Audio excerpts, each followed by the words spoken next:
Okay, so again, to review the four different types of tissue is epithelial tissue, connective tissue, nervous tissue, and muscle tissue.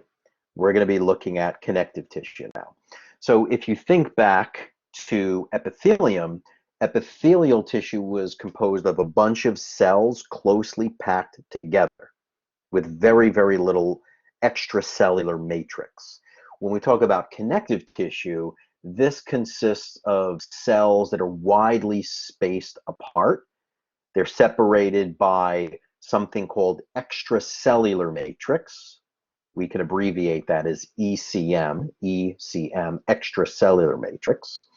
So it is the most abundant and the most variable type of tissue that's found in the body. And it functions to connect organs to each other, right? Connective tissue can connect organs to each other. It can connect the epithelium to the rest of the body. It gives support and protection to the body, physical support and even immune support. Immune support because we can think of blood, especially white blood cells.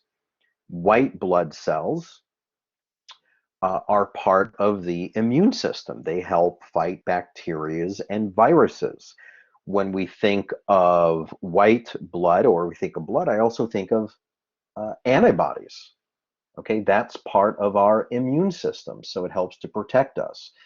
When we talk about connective tissue, it's involved with the storage of energy, because fat or adipocyte is really a bunch of sugar trapped in a cell. When you have sugar in a fat cell, that type of fat cell we can call a triglyceride as well. So adipose is a storage vessel.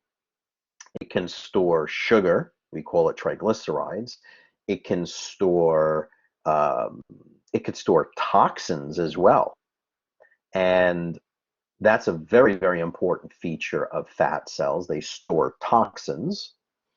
And fat cells are also part of the endocrine system. And a lot of people are unaware of that. And that's because fat cells can release chemical messengers that produce inflammation. So fat cells and an excessive amount of fat cells produce chemical messengers that are called cytokines. And cytokines can be very inflammatory. So you can take any inflammatory condition and make it worse by obesity, whether it's diabetes, whether it's cancer, whether it's MS, whether it's arthritis, whether it's leukemia, whether it's Alzheimer's, whether it's MS, Parkinson's. These are all inflammatory conditions. So the more fat or fat cells a person has, it can make any of those inflammatory conditions worse. Okay, and connective tissue is involved with movement and the transport of materials through the body using blood. Blood helps to transport nutrients, oxygen, carbon dioxide, hormones. It can move that throughout the body. So let's take a look at connective tissue. We're going to look at the different categories because we're going to go through these, and this is important. So we have connective tissue proper, we have supporting connective tissue, and then we have fluid connective tissue. Fluid connective tissue is blood and lymph. That is fluid connective tissue. When we talk about supporting connective tissue, we have bones and cartilage. That helps to support the human body. Bone is a solid matrix. Cartilage is semi-solid. Okay.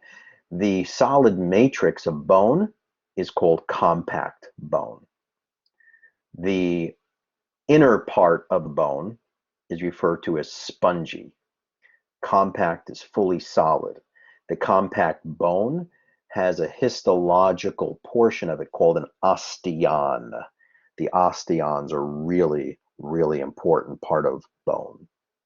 Now, cartilage comes in three flavors, right? Cartilage comes in hyaline cartilage, elastic cartilage, and fibrocartilage. Fibrocartilage is probably the strongest in the body. When I think of fibrocartilage,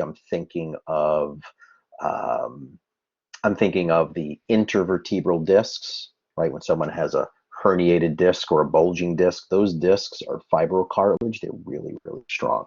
Elastic cartilage, more flexible.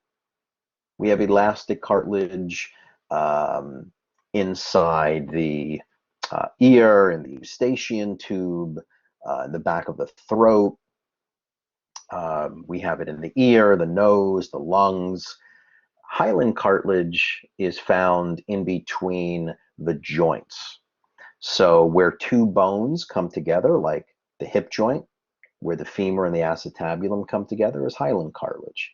Between your shoulder, there's hyaline cartilage. Between your elbow, your wrist, your fingers, in between all of your movable bones where you have joints, we have hyaline cartilage. All right, so that's the supporting connective tissue. Connective tissue proper comes in two flavors: loose connective tissue and dense connective tissue. Dense connective tissue could be regular, irregular, or elastic, and then we're going to go through these. And loose connective tissue could be areolar, adipose, or reticular. And you should know this flow chart because it does show up sometimes in the lab where you can drag and drop these. So if you understand the three main, that's great, and then the breakdown of each.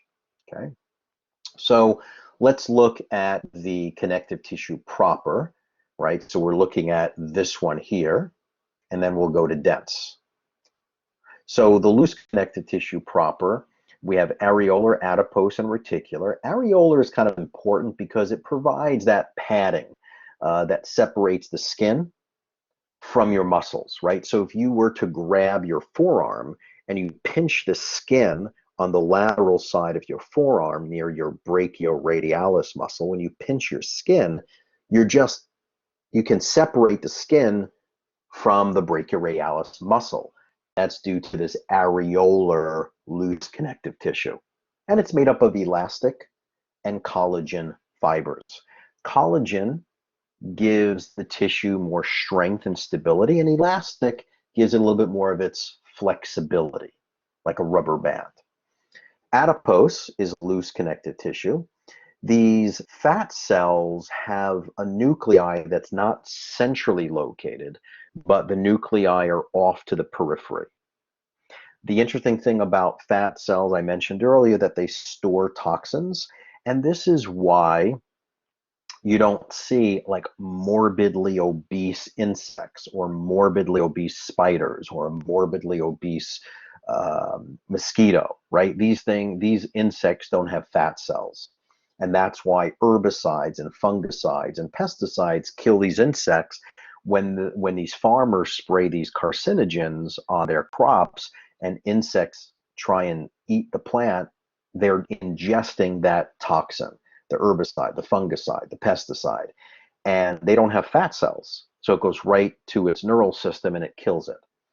When we eat it, we have fat cells. So if it becomes toxic to us, we can put it in our fat cells, and little by little, those fat cells rupture, releasing their toxins, goes to the liver, and we can break them down at a slower rate. When toxins come in too fast, in a rate that the liver and kidneys cannot break them down and excrete them, that's when we have major, major problems. So from a clinical perspective, it makes us look at obesity and morbid obesity in another light. We could look at it as a person is in a toxic environment, right? They are either taking in toxins or ingesting toxins that the body doesn't want, and it can't eliminate it well, so it's storing them in fat cells. Reticular loose connective tissue is the type of tissue that's providing the framework of most of the organs. That's called reticular. Now let's look at dense connective tissue. Okay, so we're going to be looking at this category here: regular, irregular, and elastic. So dense, regular, we have to consider tendons and ligaments. Now, let's not confuse the two. These are different structures and they function differently. So tendons are the extension of muscles, right? Muscles attached to bone. Muscles contract. And when they contract, they pull on bones. And when muscles contract and they transmit that contractile force to the bone, it does so by that extension called a tendon. If the tendon ruptures, a bone can't move. Okay, so tendons are the middleman between the muscle and the bone. Muscles attached to bone by way of tendons. So what are ligaments? Ligaments are the soft tissue structure that holds bones in alignment to each other. So a ligament goes from one bone to another bone. Tendons go from muscle to bone. Ligaments go from bone to bone. When you overstretch a muscle or tendon beyond its anatomical limit, we call that a strain with a T. When we stretch a ligament beyond their anatomical limit, we call it a sprain with a P. So strains and sprains are not the same thing. It depends on the associated tissues involved. If it's a tendon that gets overstretched, we call it a strain with a T. If it's a ligament that gets overstretched beyond its anatomical limit, it's called a sprain. Can you have a strain and sprain together? Absolutely. It happens a lot with severe whiplash injuries, with severe ankle injuries. You can have both. Okay, what is dense irregular connective tissue? When I think of dense irregular, I'm thinking of the deeper part of the skin called the dermis. If you think of the skin, the collagen fibers that make up the skin are not arranged in parallel direction. Whereas in tendons and ligaments, they're densely packed in parallel alignment, these collagen fibers. But in dense irregular, what makes them irregular is these collagen fibers are not densely packed in parallel forms. They're in irregular, not parallel. So you can manipulate the skin and massage the skin in a variety of directions, and it doesn't rip and tear, right? Unless, of course, there's a genetic connective tissue disorder that a person has. The last type is elastic connective tissue. We have this with certain ligaments, especially ligaments that require a lot of flexibility. If we think of the vertebral column can bend and flex and extend and rotate. It has to move in a variety of positions, so we want to make sure that it has elastic connective tissue around it. Okay, the fluid connective tissue, I think of blood. When I think of blood, we have to talk about red blood cells, white blood cells, and platelets. Red blood cells are erythrocytes. White blood cells are leukocytes. Leuko means white, erythro means red. The red blood cells carry blood gases like oxygen, carbon dioxide, and nitric oxide. And these red blood cells carry these gases due to what erythrocytes contain. The red blood cell has hemoglobin. Heme and globin. Heme has an iron-containing portion, and globin is a globular protein. Iron doesn't hang out by itself. It has to hang on to a protein. Okay, so hemoglobin, it's the iron that actually binds to these gases. White blood cells, especially these leukocytes, are involved in fighting infections. When you get into anatomy and physiology too, you will learn more about the different types of white blood cells. They're granular and agranular. They're called granular cytes and agranular cytes. The granular cytes are cells that have granules in the cytoplasm, and they're called basophils, eosinophils, and neutrophils. And the agranular cytes don't have any granules in the cytoplasm. Those are monocytes and lymphocytes, but you'll learn about that in more detail in A&P too. Platelets are thrombocytes, meaning they create a thrombus or a clot. they form this plug to stop bleeding. So fluid connective tissue, we're thinking blood, red blood cells, white blood cells, and platelets, and lymph. Lymph is the interstitial fluid that's found between the cells of the human body, and they enter this system called the lymphatic system, or the lymphatic vessels. Okay, now let's look at the supporting connective tissue. Here's where we have cartilage and bone. When we talk about cartilage, cartilage is avascular. It does not have a good blood supply. And the three types of cartilage are hyaline, elastic, and fibro. When we talk about fibrocartilage, that's the strongest cartilage in the body. It's going to act as a shock absorber. When I think of a shock absorber, I'm thinking about the intervertebral discs. I'm thinking of the pubic symphysis between the pubic bones. When I think of elastic, I'm thinking of ligaments that need flexibility, like the vertebral ligaments. When I think of hyaline, hyaline cartilage is the most common type of cartilage in the body, and it covers the end of the bones that create joints. So every part of the body where you have a freely movable joint, which is called a diarthrotic joint, which is freely movable, whether it's the shoulder joint, the elbow joint, the hip joint, the knee joint, the fingers, anything that's freely movable is going to have hyaline cartilage. A lot of supplements today that are out on the market are designed to regenerate and build up hyaline cartilage. You'll see that some of these nutraceuticals have type 1 or type 2 collagen fibers, depending on what type of cartilage in the body and joints need to be regenerated that have degenerated. And they have nutrients like glucosamine, chondroitin sulfate, and MSM that are also lots of research out on these that show their benefits. So now here's another drag and drop just on the cartilage that I've seen on some past quizzes.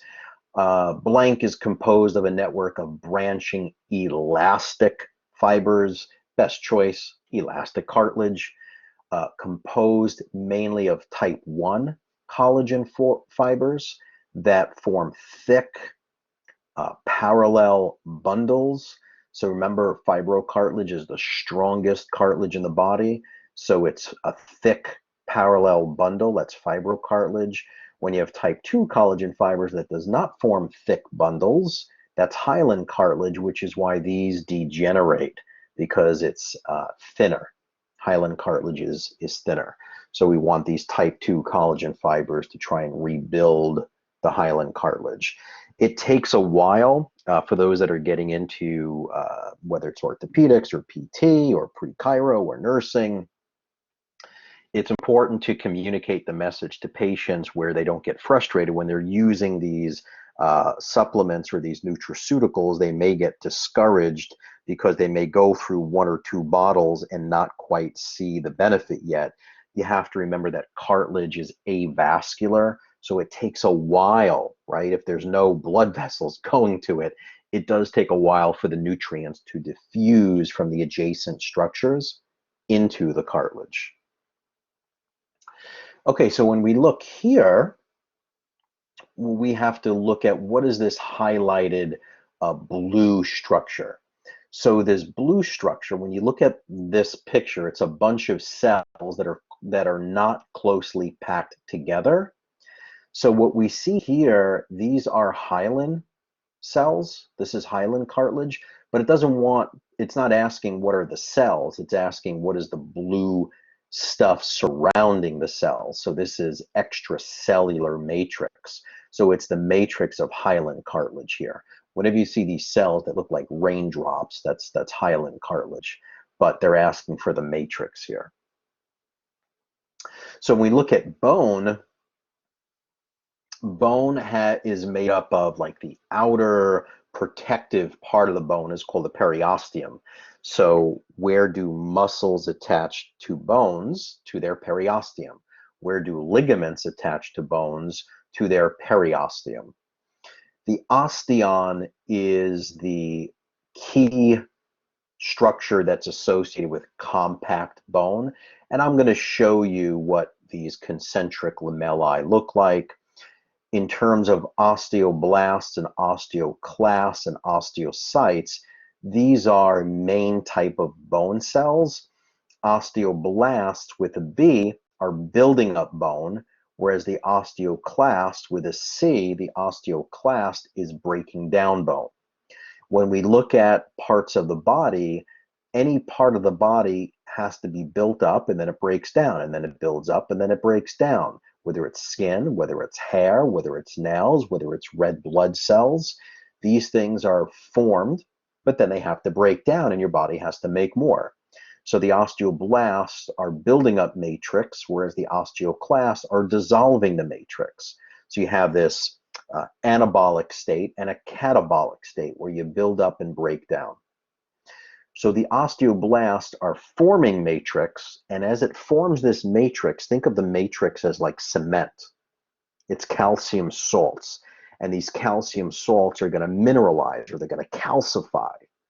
And when they do, the osteoblast gets trapped in the hardening of the cement. And then it can't get out. It's trapped in this space. The osteoblast now is called an osteocyte. Okay, so the osteoblast makes the matrix, and when that calcium salt or cement hardens, it gets trapped and it's called an osteocyte. Okay, let's take a look at some of these other structures. I'll show you what they look like. We'll go through all of these here so you can see it. So here is bone. And we're looking at, this bone here looks like the femur.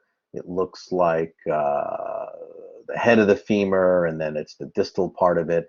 You can see the proximal and distal end is spongy. But if you take this section right here, we're looking at this. This is compact bone. The inner part of it is spongy bone.